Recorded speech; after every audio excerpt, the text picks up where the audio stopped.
Welcome, everyone. Um, I'm Barbara Washington, and I have been an educator for about 14 years, and my focus has been on gifted education. I've been teaching at the Rick Center for Gifted Students for Children, and also I'm getting my doctorate now in education, gifted education specialization at the University of Denver. So my dissertation is on well-being and the gifted adolescent and parents' perceptions of temperament and character.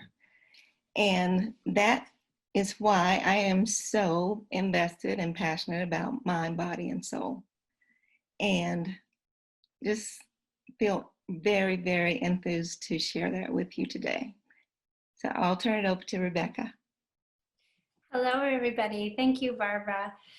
My name is Rebecca Comizio. I am a school psychologist working in the state of Connecticut, and I work in a independent school, pre-K through 9th grade, with large numbers of gifted and twice exceptional students. In my area, I often find that parents that are able to make choices about where their children are going to school, if they have twice exceptional or gifted students, the private school system is able to offer just much more differentiation. And so I've always loved the ability to really kind of do what may be best, what may best serve a child, rather than kind of do what the state of Connecticut or the Department of Education thinks is the right thing to do, because there's a lot of special considerations for special learners. And so I'm really honored to be here and talk to you all today about mind, body, and soul, and how that is really mirrored in therapeutic support of the cognitive, the behavioral, and the active. So I'm looking forward to sharing this time with you all. Okay. We wanted to first start talking about soul, and we had a conversation between ourselves, and the question was, what is the soul of learning?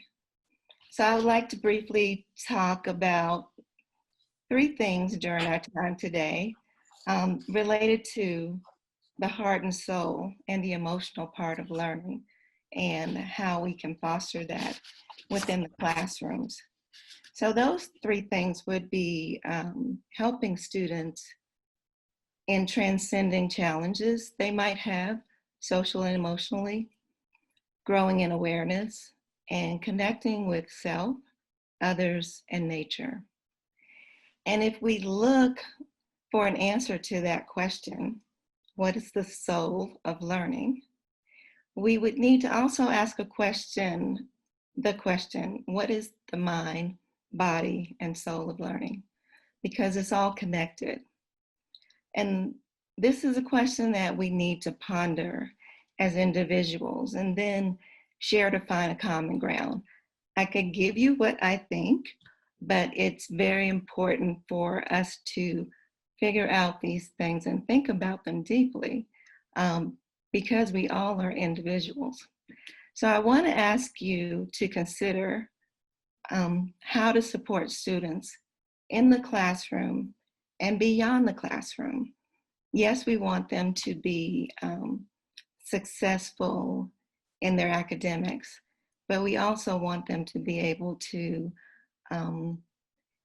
grow into adults or young adults, and that they can feel well adjusted as they meet the challenges of this 21st century. So I kind of have a diagram to guide our thinking as we ponder what's the soul of learning and what's the mind, body, and soul of learning. So if you look at the diagram there, you can see that there's 3 blue ovals in the diagram for you to write what you think the mind of learning is, what you think the soul of learning is, and what you think the body of learning is. So I have another slide to give you an example. The next slide. So let's think about the example of a house. What's the mind, body, and soul of a house? So we all know if we start with the body, the house has to be built. So the body of the house would be the structure. And then we have to fill the house with different things, different types of furniture. So we can think of that as different thoughts or different ideas. So let's say the furnishing is the mind of the house. And then when we get to the soul, so we have our house and we have our ideas and everything in it. What's going to help us to be happy in that house, to feel at home in that house? So those are things like our water, gas, and electricity that you need to have your house be efficient for you to live. So utilities. So I want you to sort of use this example and go off of that. And if you go back to slide 1, and you can just put in what you think the mind, body, and soul of learning would be in those blank ovals. And we'll talk about that later on in our presentation. So the next slide will lead us into thinking about transcending challenges. So how do we help students transcend challenges? And I would say that we provide an environment that helps them through the process of becoming self-aware and understanding who they are as learners. Growing in awareness is another thing that helps them transcend challenges. And growing in awareness involves becoming more attentive to whatever is happening. And that's where the mindfulness piece comes in. With mindfulness, you are paying attention to the moment that you're in, how you're feeling, your emotions at that particular moment. You're not so much worrying about what happened in the past or what's going to happen in the future. Mindfulness helps you to focus on and center on what's going on right now with you. And accepting reality, self-acceptance is something that we all need to work on to be a healthy human, and understanding how these situations affect us. So if we accept reality without complaint and we adapt to situations, that shows resilience. So we also want to be able to foster resilience within the classroom. And then the next thing, while we or they are learning about self, our inner and outer challenges, one way to transcend these challenges is to make connections and to build relationships. So when I was in the classroom, I felt as if I was a pretty decent teacher as far as teaching knowledge and the disciplines and what they needed to learn and the standards and objectives and all of that. But I came to learn that my strength was listening to my students, getting to know them, forming that relationship bond, making a connection with them where they trusted me and they knew that I was there to support them no matter what. And I found that that actually helped my teaching, my instruction, because they were willing to learn from me because they knew that I was there to support them in whatever they needed. So if we go back to looking at our inner and outer challenges and how we can transcend through making connections and building relationships, we also need to look at nature and how we can be guided by nature. You know, it's kind of perfect. Things grow, things last for years. You know, they go through, trees bend and are in storms and they're still standing. So teaching that resilience piece is really something that I think is helpful when we're looking at transcending challenges. So there's a guided meditation that can be useful, that helps us to connect with nature and strengthen connections with each other. And it involves utilizing opening our senses one at a time, and then repeating that by keeping our focus on each sense until they're all open.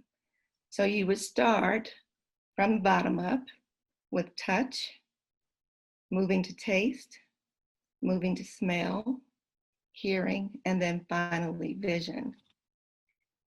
And I wanted to make that connection or just put that out there. This is something that would be nice for you to do if you were outdoors and surrounded by plants, trees, nature at a park. If you take walks or something like that, it would benefit you in your connection, feeling more connected with the environment and the world. This can also be translated in the classroom, in a car, anywhere that you are that you might be feeling like you're not actually connected to the people you're around or your environment. Wish we really had time to go through the whole thing, but I just wanted to bring that to your attention that there is something called union with nature. This meditation can be really helpful. And one of the main reasons why nature is such a powerful context for healing in the human brain is because of the sensory integration. Sensory integration just means using all of your senses together as one as you observe your environment to solve problems and to guide you into a more focused state of mind and stable emotions. And we can relate to these concepts with Maslow's hierarchy of needs and reaching self-actualization. So with that, we're pondering still what the soul of learning is. Thank you, Barbara. I think that was so beautiful, and I'm just having, so many of my own connections firing as you're speaking. And of course, as we've been talking about this presentation and this, what we'd like to kind of bring to others' awareness as they seek to support children, is how important our connections as adults to children, and really seeing them, knowing them, and having them feel seen, heard, and safe, and as is depicted in Maslow's hierarchy. I'm going to talk now a little bit about how that is really connected to our emotional regulation system. So you had this beautiful metaphor of the house as an image of a concrete image of mind, body, and soul. And what I really like about concrete metaphors that way is it really is the way young children begin to understand their world. They don't yet have the language to really fully describe in words concepts like soul. What is the soul of learning? And even when they're very young, not even really how am I feeling? They often describe how they are feeling with metaphors. And the reason for that is the part of the brain that is interpreting sensory information, including information from the inside, like How is my heart beating? How do I feel? Am I hungry? Also, what is the emotion that I'm feeling, and how is that connected to my social world? All of that information is pretty much wordless, but as children are trying to make sense of it, they're connecting it to things that they do understand, which are usually very concrete things. So this image, the mood meter, is a tool from the Yale Center of Emotional Intelligence from the Ruler program. And I find it really helpful because it simplifies some very complicated things. On the y-axis here, you see the energy line. And right in the center is 0. Right in the center of the mood meter of all 4 quadrants is 0. So if you drag the 0 out to the energy line, you'll see that neutral or 0 energy is right in the middle. As you go up the red, each line represents +1, +2, +3, +4, and all the way up to +5. +5 is the most energy a person could have. And energy, as I explained to children, is really what you feel in your body, but it's really important because it is so connected to the rest of how we feel. So deciding how much energy, are we a +2 energy or a -2 energy, as we go down into the blue, or -1, -2, all the way to -5 in the left-hand corner of the blue. That's the lowest energy you could have, probably when you're sleeping, you'd be, or very, very hurt or ill. That would be a -5. Also, on the x-axis is the pleasantness meter. It's the same way, with sort of a neutral, ho-hum pleasantness or happiness in the center.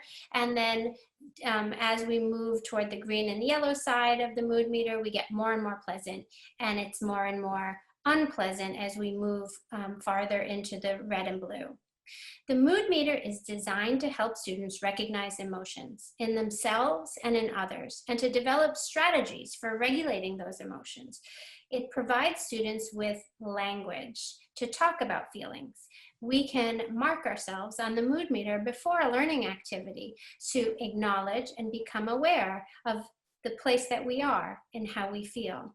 Each of the 4 quadrants represents different sets of feelings. So different feelings are grouped together based on their pleasantness and energy level. The mood meter is designed to help students and help teachers teach how to recognize emotions in themselves and others, and develop those strategies for deciding, am I okay here? Is this as how I'm feeling? Am I able to use this feeling to achieve my goals? Or do I really want to shift and try a strategy? So each quadrant of the mood meter is associated with different kinds of learning, activities, and thinking.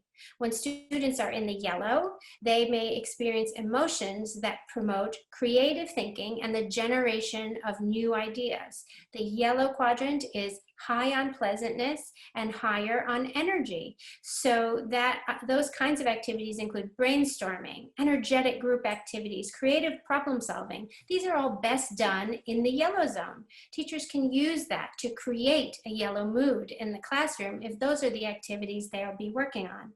When students are in the red, they may experience emotions that heighten awareness and keep them on their toes. So everywhere in the red is on the -0 side of pleasantness, and the plus 1, 2, 3, 4, 5 sides of energy. So high energy, low pleasantness. The red is good for competitive activities like debating or passionate expression or promoting a cause or seeking justice. When students are in the blue, they may experience emotions that help them stay focused for deductive reasoning or critical thinking. So blue is that low pleasantness, not that pleasant, and low energy. Emotions like sad, lonely, tired, those are blue kinds of emotions. The blue promotes success for tasks like proofreading, editing, or detailed analysis. And when students are in the green, they may experience emotions that promote self-reflection, consensus building. Students feel comfortable, calm, relaxed, happy. Activities that involve collaboration are ideal for the green. The best teachers are able to use the mood meter to differentiate instructions based on how students feel, on their emotions, and capitalize on all the quadrants, knowing that emotions matter. The entirety of our experience in school, how we feel, our energy, our pleasantness, how we're relating to the classroom and the teacher and the learning, all really matters. And I believe that that is the soul of learning. And now I'm going to pass it back to Barbara, who's going to talk about our next slide. Okay. So our next slide, we are looking at mind now in our mind, body, and soul talk here today. And what I wanted to focus on was thoughts, empathy, and creativity.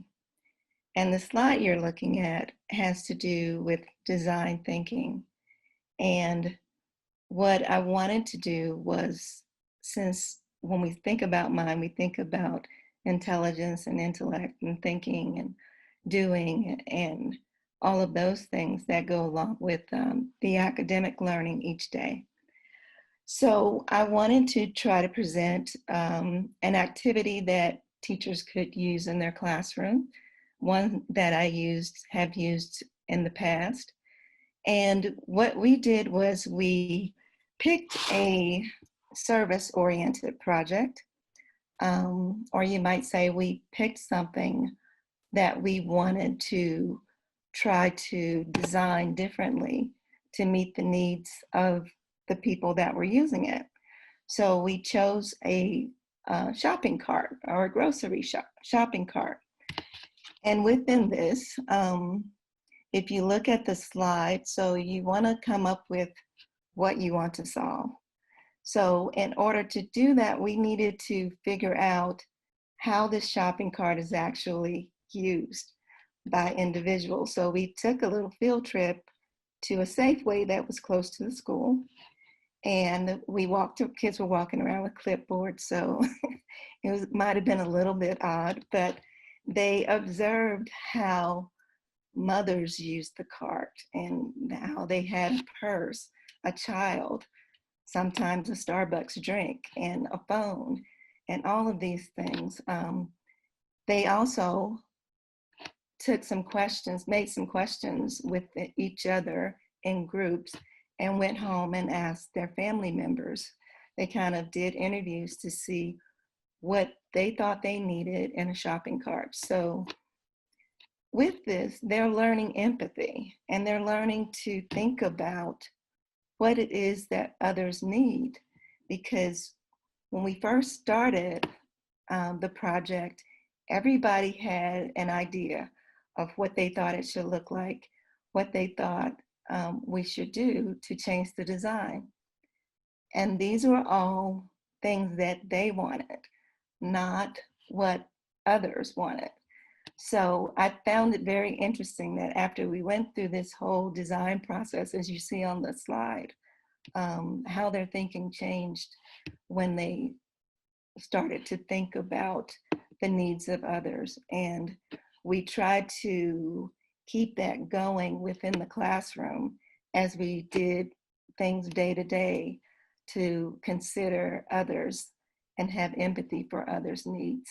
So I think that this is we had a really good time. It was an innovation project, and they created a mind-blowing shopping cart from their observations of needs with our visit to the grocery store and their interviews that they took from their family members. They included a place for it to hold a cell phone or an iPad. They included a scanner so you could scan how much it was going to cost, and you would know by the time you got to to check out how much your groceries would be, minus the tax, of course. They added a cooler so that you could keep cold items or meats away from the other food. There were so many things. They changed the wheels so that the cart could spin 360. instead of just side to side. It was a lot of innovative thinking that went into what others needed to have a great shopping experience. Only wish that we could somehow put it on the market, but couldn't do that. And I think the most thing that I wanted to touch on here with mind is that think about innovation and project-based learning, things that you can do where they will incorporate empathy for others and solving problems, and think about others as they solve those problems. Okay, Rebecca. Right. Well, I think that's so important because as we are thinking about our children and young people, we know that they are developing their sense of self, and their sense of self is held often so strongly in the mind. And their minds and their ability to have theory of mind and have empathy for other people who may think differently really helps them support their sense of worthiness and well-being.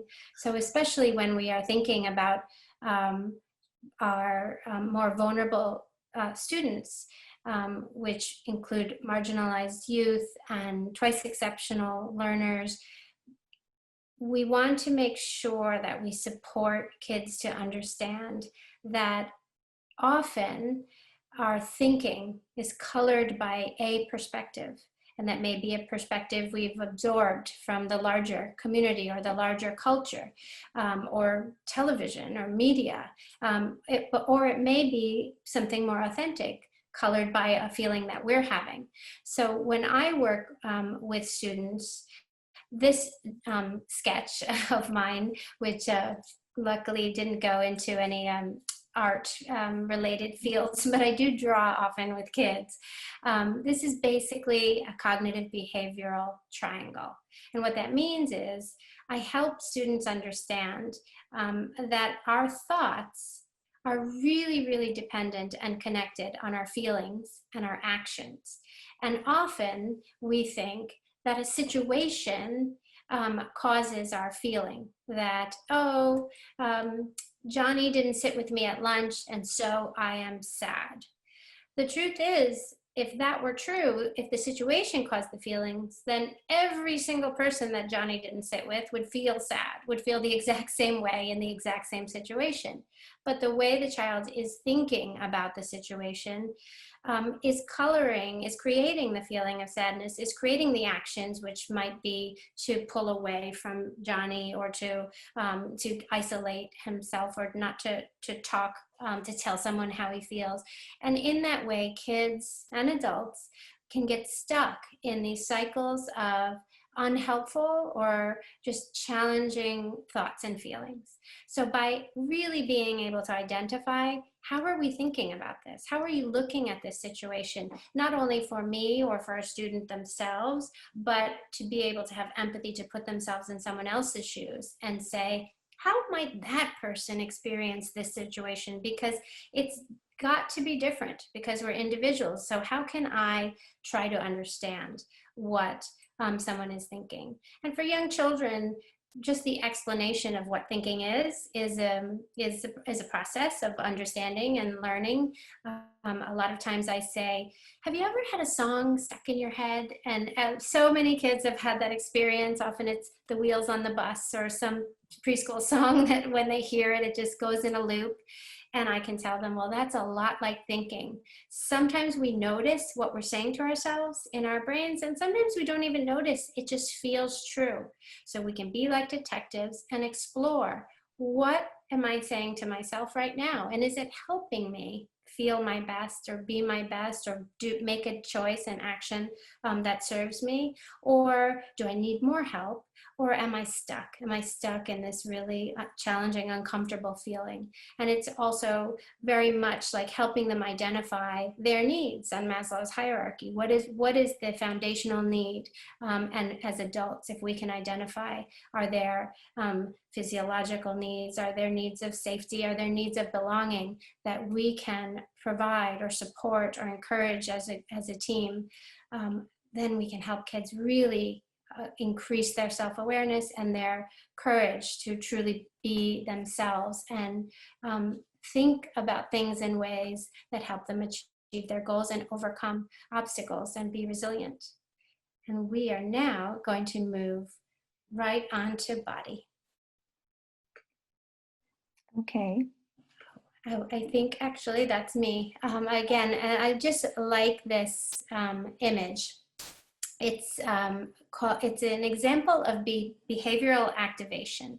And as we start talking about body, when we move toward the end of our discussion here, we are going to show you how we are kind of making these very false separations between whole people and the experience of being a whole human. So body is not really able to be separated from mind or soul, but if we can help kids recognize what's happening in their body, that sort of energy side of the mood meter, we can help them with strategies that focus on that one aspect of their being. And so behavioral activation just says to kids, when you're experiencing something challenging, whether it be an emotion or stress or a situation, waiting until you feel like doing something, you know, I know that I should talk to someone, but I'm just going to wait, maybe tomorrow. You know, that feeling of like, when I feel better, I will do the thing that I know that sort of my inner voice is telling me I should be doing or that I could try. When we're stuck in one of those challenging feeling loops or a challenging perspective that we can't see another way to look at it, we are not going to feel like doing something differently. So behavioral activation says, do something, move your body, do something physical, set a small goal and accomplish it, connect with someone, do something social, and do something that brings you those positive emotions, something that brings you joy or curiosity or calm. And by making a plan and helping kids make a plan for doing some of this on most days, can help them feel in their body active, ready to take on challenges, ready to seek help and connection when they need it, and ready to be agents and active in all of their goals. Yes. And also thinking about body, we know that exercise fuels the brain with oxygen, but it also increases the number of connections between neurons. And that's something that within the classroom, sometimes when kids are a little lethargic or something, it's good to have those brain breaks and all the other teaching strategies that we all know to use if, you know, we see a low in the energy level of our students, to help pick them back up. Also giving them a little bit of a challenge. Challenge also creates connections with the neurons, because it's something that they are learning and that they are now processing to build that new connection to learning. So exercise, as I said before, is known to increase that baseline of neuron growth. And if we look to research, Van Praag says that rats grow more brain cells when they exercise than when they don't. And this was a study done in 1999. And in addition, studies link this increased neurogenesis to increase cognition, better memory, and reduced likelihood of depression. And that comes from Kemperman, 2002 study. But we also know that if we take a walk or if we do some type of physical activity, running around the playground or something, it's more likely to help our students if they are prone to depression, anxiety. Those type things can be helped with just physical movement. It's not saying that that's going to be the cure for it, but it is a way that we can address how to help our students and ourselves as well. And if we look at the slide over here, it gives us the old way of kind of separation, as Rebecca was just referring to, the mind, your heart, and your body. So we have in the past kind of put those in different departments, but the new way, the integrated way, is to look at the whole child, or look at our whole selves as well.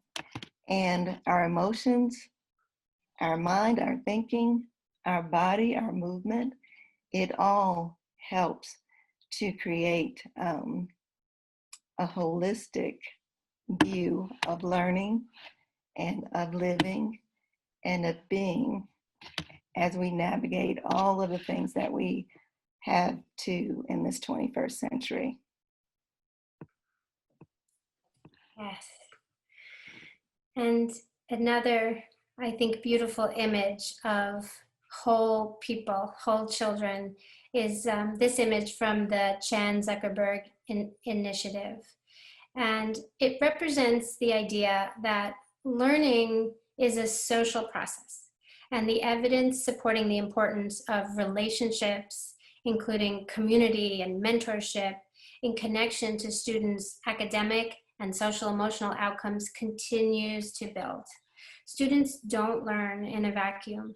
Physical conditions like hydration, sleep, and emotional state have direct impact on the learning centers of the brain and the ability to engage in the process of learning. American education was established over a century ago, before the science of human development emerged as a field.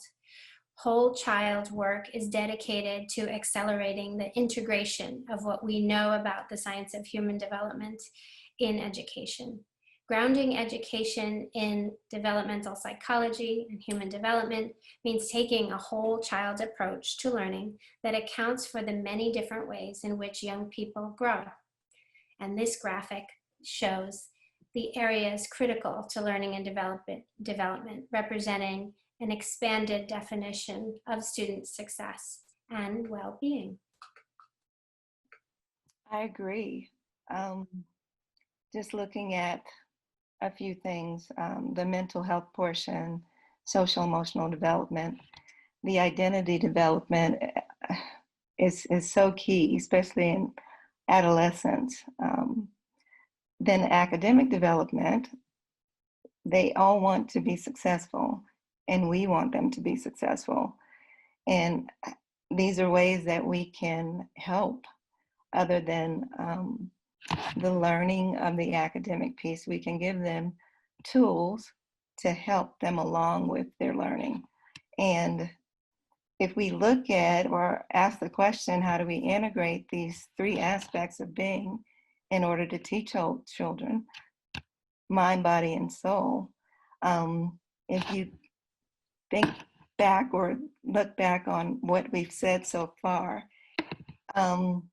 and come up with a way to integrate each of these aspects, I think that we will be doing a great service to our students, our parents, and ourselves as educators and people who are in the community and who serve each and every one of our young people. I wholeheartedly agree, and I'm so looking forward to our synchronous group conversation, which follows this presentation. Thank you. Thank you.